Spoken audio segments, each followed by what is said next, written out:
My guest, Michael Rubin, has earned the Associate Certified Coach designation through the International Coaching Federation, ICF. He has completed 72 hours of coach-specific training through Coach Academy International in Dallas, Texas, and has 100-plus hours of coaching, mentor coaching, and performance evaluation. He's also passed a written exam and abides by a code of ethics. Man, that's a lot of work. It is a lot of work. Thank you for acknowledging that. So I know this is pretty recent along your career path, but what difference has it made to you so far? So first, thank you, Diana, for having me and for asking some thought-provoking questions about coaching. You know, for me, my motivation started out as one thing, and then it wound up shifting to another thing, as often happens in life, I think. My original thought to go into coaching was I was really looking for another service to provide for our nonprofit clients. So I have a fundraising consulting firm, which has been around for 22 years. And before that, I was in lots of staff roles and close to 20 years in fundraising also. But I was looking for another service. And many consultants say that they offer coaching. And as I thought about it a little bit more, my wife was interested in becoming a coach and eventually did become a coach. And the more I brought it up, the more I found that there were people around who were interested in pursuing that. And so they were very generous with their time.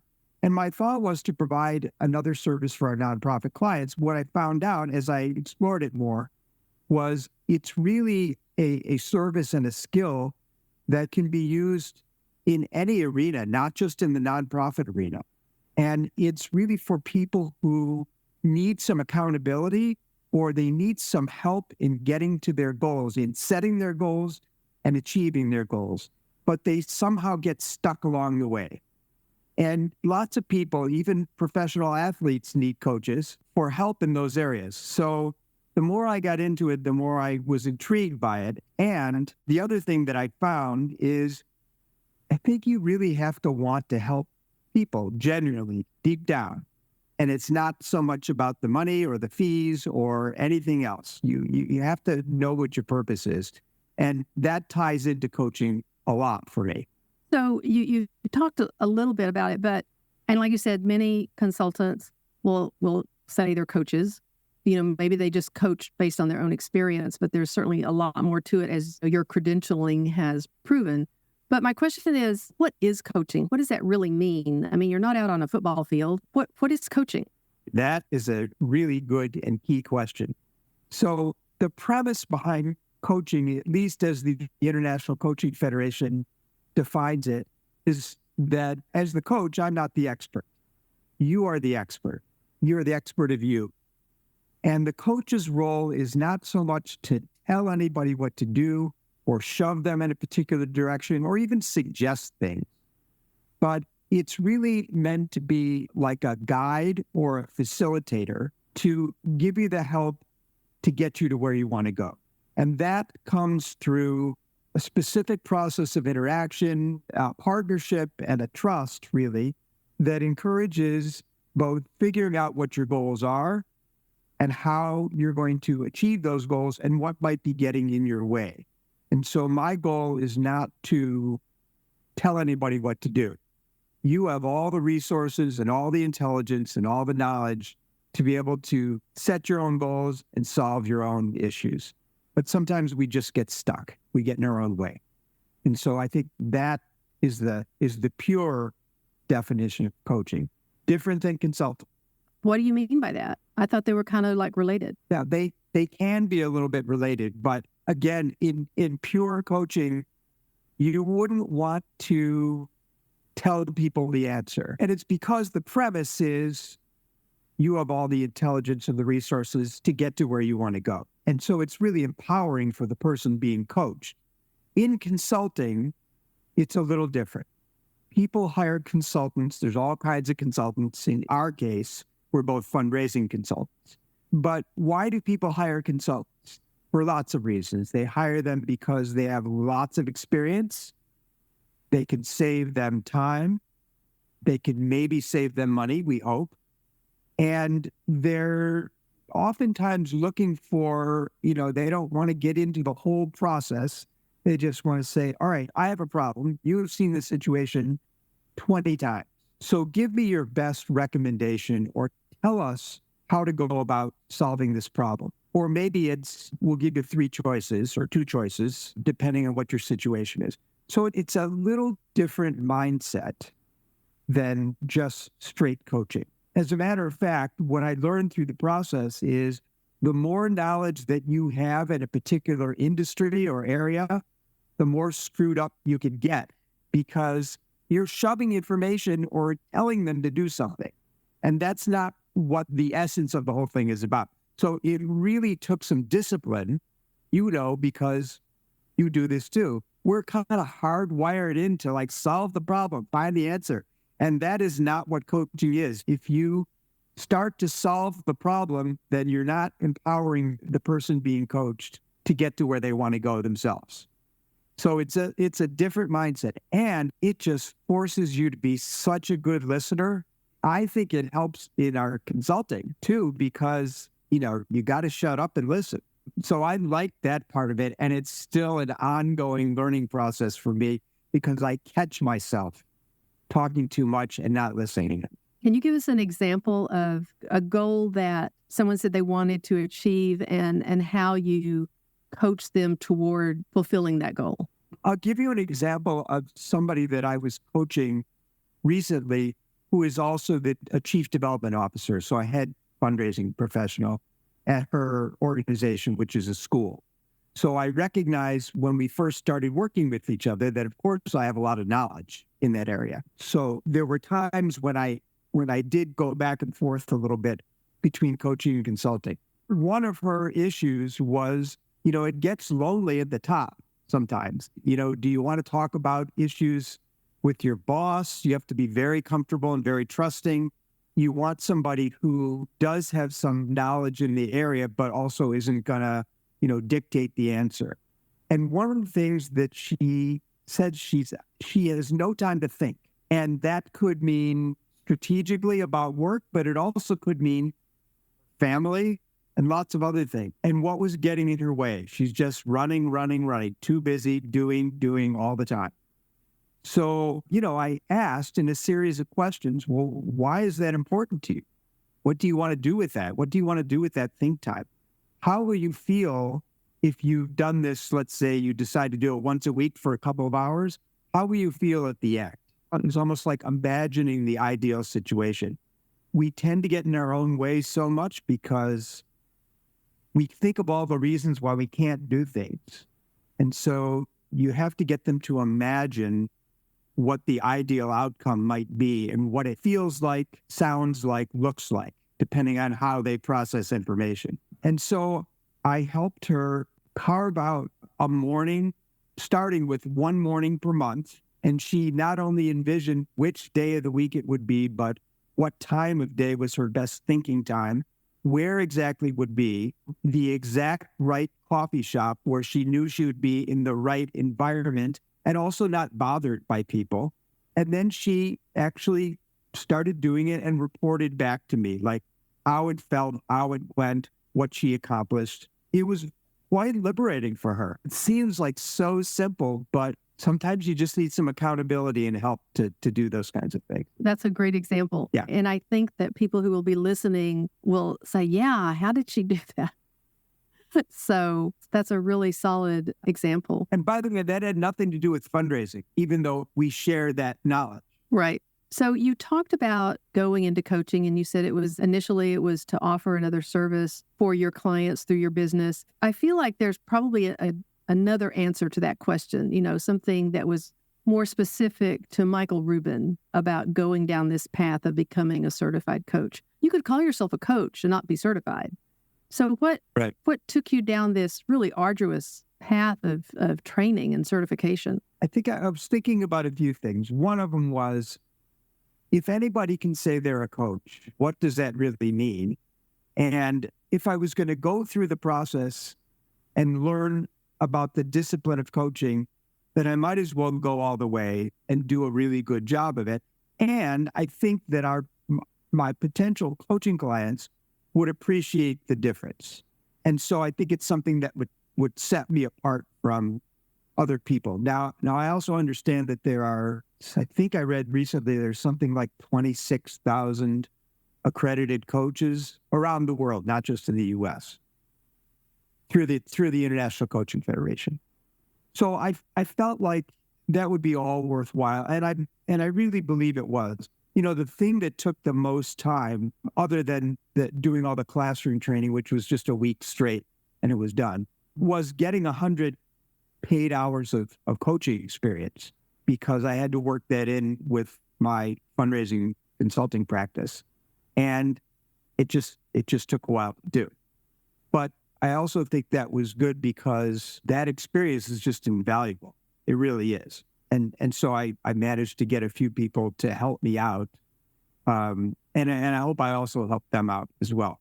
I will tell you one other thing that I discovered in the process. When I was first going through coach training, I thought, what am I getting into here? People are like, spilling on all of their most intimate issues and problems. Do I really want to listen to all that? Am I equipped to do that? I didn't sign up to be a therapist, but I think it goes back to, the why and what I'm doing, which is, if you truly find value in helping people and making a difference, whether you're doing it as a consultant or a coach or whatever, it's fulfilling. When you see people have an aha moment or a breakthrough and get to something that they weren't able to get to otherwise with some guidance and facilitation. I like that. It just took me a while to get there. Very good. Very good. One thing I heard you say that stood out for me in the beginning of your comments was that, if I'm doing this, I might as well do it right. And I share that sentiment. I don't always follow through, but it's if I want to learn something, if I want to do something, I want to do the best I can with it. Yeah, I agree with it. Who should work with a coach, and what can they expect from coaching? Well, anyone can work with a coach. So it really doesn't matter what the issues are. But I should add, by the way, that part of our training is to know when coaching is not the right thing for that person. Mm-hmm. So if they have medical issues, if they have psychological issues, if they have legal problems, all those things, we have to know when to refer out to the right profession. We don't want to be therapists, but the coaching is very forward-looking and positive, and it's very different than therapy. So who should work with a coach, and what can they expect? It's hard to make a difference in one coaching session or even two coaching sessions, because you're talking about a trusted partnership that it just takes a little while to build up. And it also takes people a little while to figure out what exactly they need help with. Sometimes they say one thing, and then when we dig down a little bit deeper or peel back the layers of the onion, we find out something else altogether, which can be a surprise to them too. The power really is in the person being coached. You can go as far as you want or stop whenever you want. So I think it's entirely up to the person being coached what goals they achieve, what goals they set, what goals they achieve, and what that does for them, what shift in their life it makes. So let's say a person wants to, they come to you and they're a director of development, and their goal is to become an executive director of a nonprofit organization. Would that coaching end once they become an ED? I don't know. That's totally up to them. It could be. They say, they could say, I've achieved my goal. You've helped me. Thank you very much. Let's take a break, or let's stop. I don't feel like I need it anymore. I will say that if you find somebody that you think can really be helpful and impactful, it could be a years-long thing. I was going to mention earlier, I also have a coach. And I've had a coach since 2018, so 6 years. He happens to be, by background, a psychologist, but he's really helped me a lot with my business and my business goals. And it's been very helpful for me because it helps me to ask the right questions. And I'm part of a process that is that is learning and shifting myself. And so I like that. And he's actually helped me quite a bit. So it sounds like, and I'm relatively new to the consulting side. I've had my business about 4 years now, but have the, decades of fundraising experience behind me. I knew there was a lot I didn't know. So it's like, okay, I got to get a banker. I got to get a lawyer. Sounds like I should have got a coach too at the same time, but. Well, I didn't do it until the last 6 years, and I've been doing this for more than 40 years. Well, okay. I don't feel so bad. Yeah. It's never too late. I agree with that. So we've talked about professional fundraisers, and the question is, how would a professional fundraiser benefit from a coaching experience? So maybe the example that I just shared earlier might be a good one to go back to. So the person I was working with had probably 15 years or 20 years in fundraising and marketing and communications, and a lot of it with this independent school that she had been working for. But I think she was just at the point where she needed some accountability to somebody else. I think that can be very helpful. I'm also working with another director of development right now who is relatively new in the field and small organization, maybe half a dozen employees at this nonprofit. And so she came in from another discipline altogether. She was the operations director of the nonprofit. So she had a lot of organizational knowledge, but not a lot of the knowledge about fundraising. I'll give you one example of something that we worked on. She had a very specific problem where she was trying to call up donors that she didn't really know very well, so almost like cold calls, and try to get appointments with them just to introduce herself, to share the impact of the organization, not necessarily to ask, at least not right away. And she was having a lot of trouble getting people to return her calls, and they didn't want to meet, and she wanted to meet in person all the time. So together we explored some ways that she could, engage some of her donors that was maybe a little bit easier than just asking for an appointment to go to coffee or breakfast or whatever, the traditional thing. And so together we worked on a concept where we experiment and try a half-hour Zoom at lunchtime to showcase the impact that this organization made in education. And they had a principal of a school talking, as well as the executive director of the organization.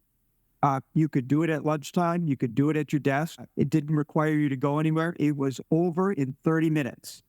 They had 16 or 17 people, I think, for the first one. And they wound up getting a $10,000 gift out that she was never expecting. And that's just from trying this once. But it was easy to do. People didn't have to travel.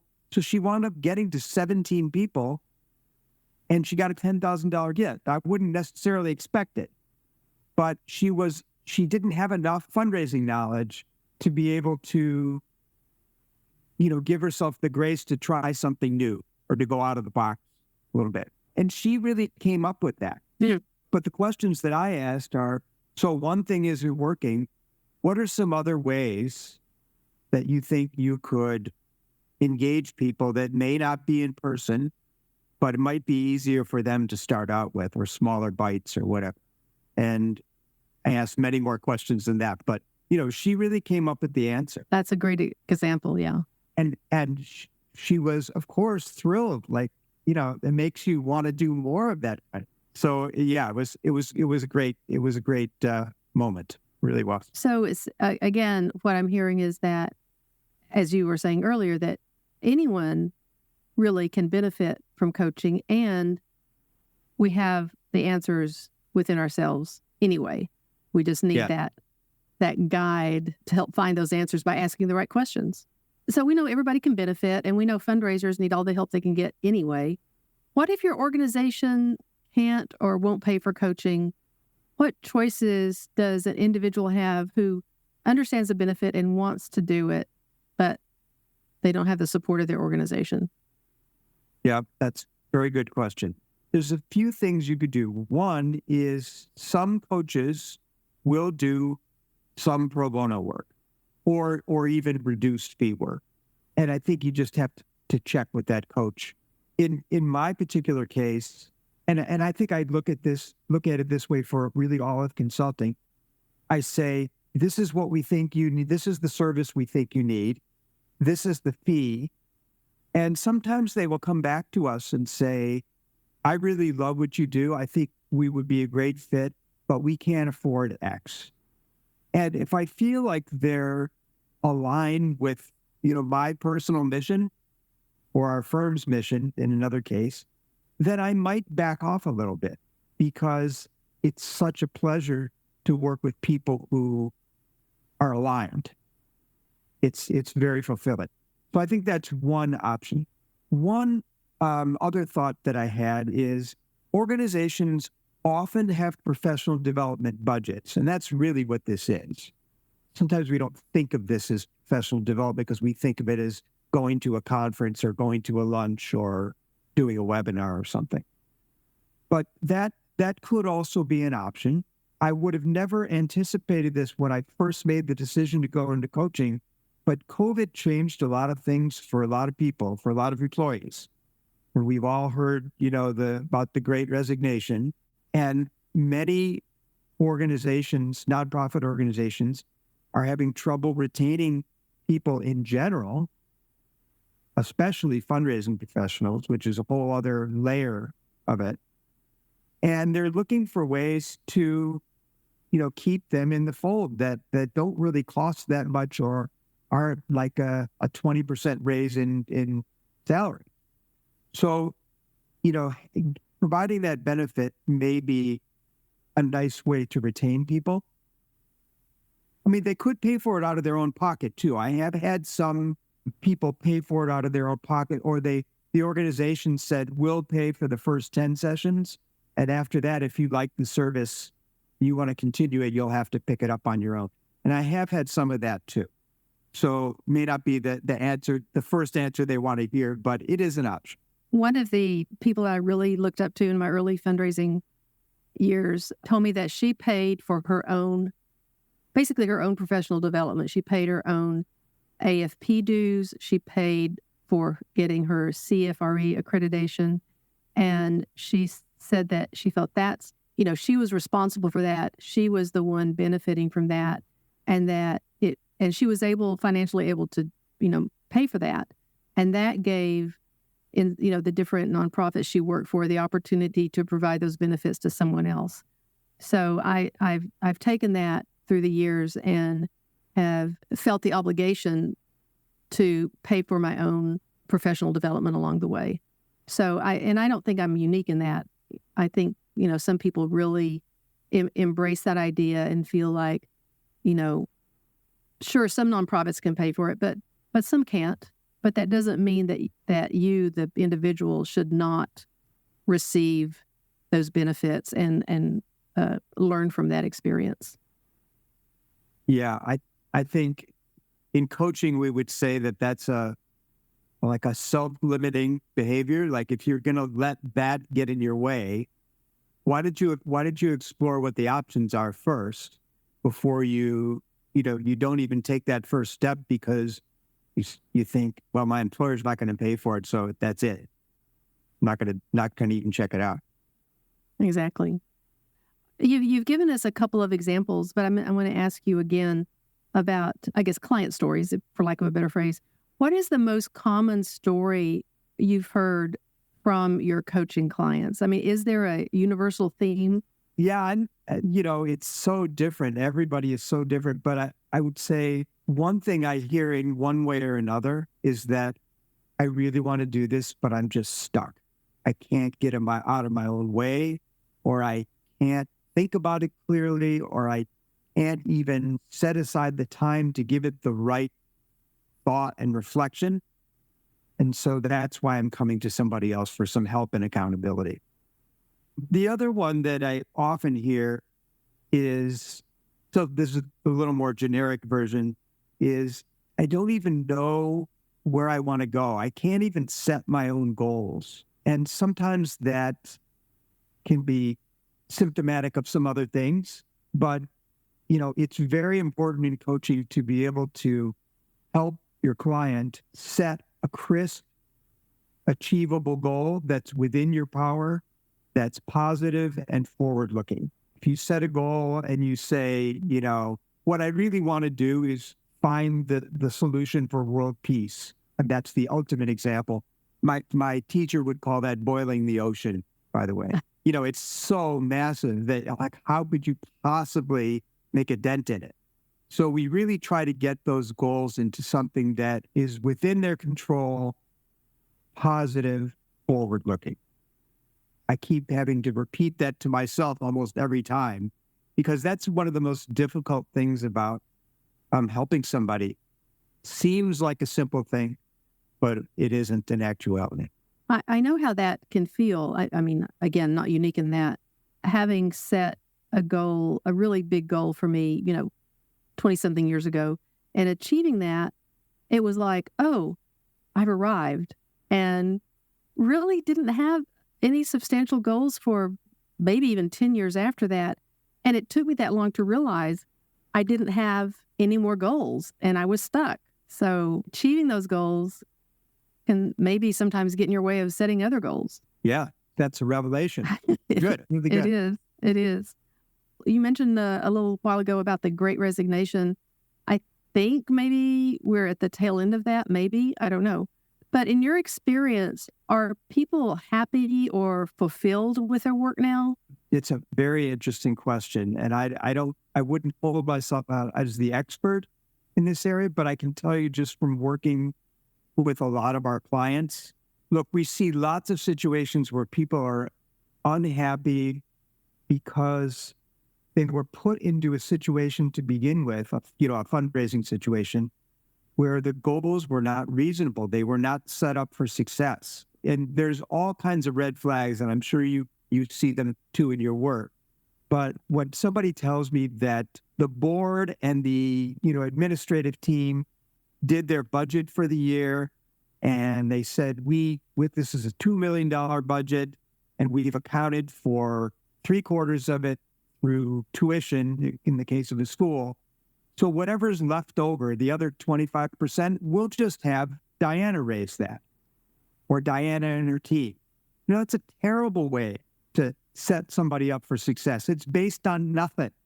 Or Diana can just raise 10% more than she did last year. Well, what does that mean? Like, you have to actually think through, where would that 10% come from? What extra programs or services or projects do we have that's going to inspire people to make those gifts? Is the board saying, oh, it's Diana's problem, you just come back to us at the end of the year? Or are you going to be partners with Diana?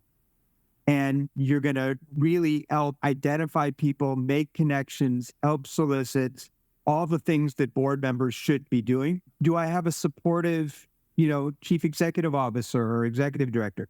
So all of those factors, I look for all the time. And you can set somebody up for success to begin with. I think you find that people are happier in what they do. So we try to help on the front end, this is the consulting side of what we do, to make sure that the organization understands what strategic, positive fundraising really is, and not just we twist a bunch of arms and ask as many people as we can, and whatever happens, happens. Because there's some joy to doing this. There should be some joy to doing this, in uncovering the joy with donors, first of all, and being part of the process that helps bring in those gifts that fulfills the mission of the school or the nonprofit. So I think it's changing, especially because when you lose a lot of people, you should rethink things. You don't have to. So I would like to see the data and the statistics on our fundraising professionals staying in their positions longer. And I will tell you, I think the compensation's gone up pretty strikingly, pretty dramatically.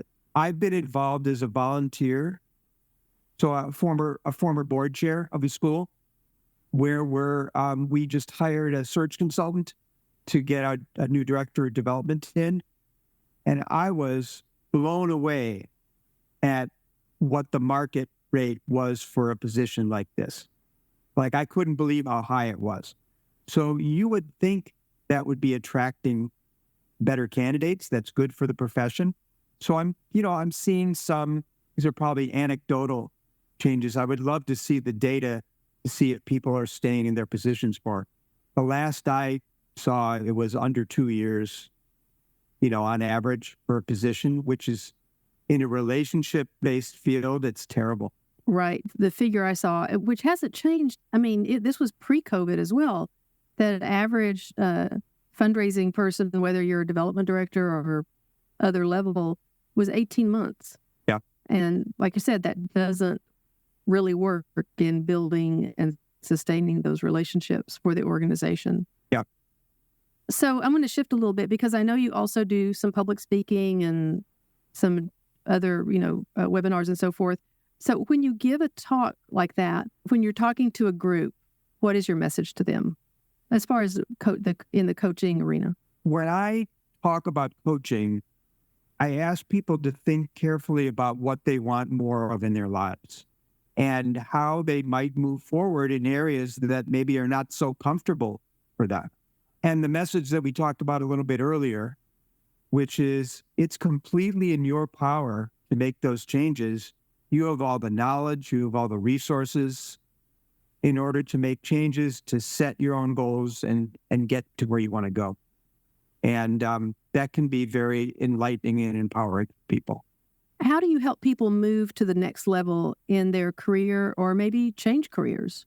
I don't think it's any different than, any other coaching approach, which is listening carefully to what they really want. And sometimes you really have to dig deep by asking open-ended questions, probing questions. What's the motivation for their behavior or non-behavior? What's preventing you from getting to where you want to go? And it's a series of steps. We have a process within coaching, which I remember by the acronym. I think it's an acronym, TABS. So it's takeaways, action. How are you going to hold yourself accountable? What are the barriers to making these changes? And the S is sources or resources. So who else could you approach or need help from, or would this impact in order to get to where you want to go? And so that's a structure that I think really helps people to move in the right direction. And it could be for career changes. It could be for almost any issue. Yeah, I hadn't heard of that particular acronym, but that does make sense to really think through those steps and to even know what those steps are. So again, I can see how a coach would be really valuable in helping a person work through that process. So we're sort of near the end, and I always like to ask, my guest, what is the one thing you want our listeners to remember from our conversation that will help them? Yes, good question. I think I would want to tell people that the coach is not going to give you the answer, that you have the answer within you. Sounds very Yoda-like. The coach is not the expert. You're the expert. That my goal is to support you and facilitate your ability to both set and get to your chosen goals. And that lots of people, even really accomplished people, need help and guidance and turn to others. Sometimes they're athletic coaches, sometimes they're skilled coaches for help and accountability. It can be, again, a very empowering thing for people, because not only will they, at the end, will they get to and achieve their goals, but they really feel like they've done it themselves. And that's some confidence building too. So I want to give you a chance and our listeners a chance to get hold of you if they want to know more about the professional coaching that you offer. I mean, you're not, I'm in Texas and you're not, but that doesn't really matter. So how can our listeners reach you if they want to know more about coaching? I always will build in an hour of free exploration to see if I'm the right person to help and that we're a right fit. My email address is Michael, Michael, at mdrubin.com, mdrubin.com. That's also our fundraising consulting firm.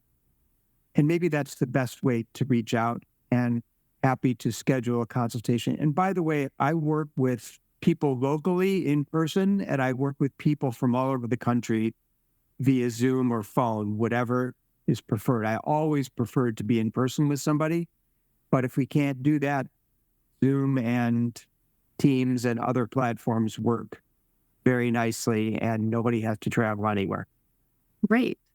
Well, I appreciate your time and your knowledge and your expertise and sharing all of that with me and our listeners. I know coaching has benefited me in my capacity. I work with my clients, in very specific areas to do some coaching. Not to your level, I have to say, but I know it helps to have that accountability partner. Sometimes just having that helps move people out of their rut, I think. Yeah, you never know. You might want to be a professional coach, an accredited coach. You never know. It only took me 2 years to get there. Probably more than that from the time that I actually decided I wanted to explore it. But I think it's been very fulfilling, fun, and well worth it. And I thank you for reaching out and asking me to be with you today. Thanks, Michael. I appreciate you taking the time to be with us. We're going to sign off with that. And again, appreciate your time and see you at the next APC meeting. Yeah, thanks. Same here. Okay, bye-bye. Bye.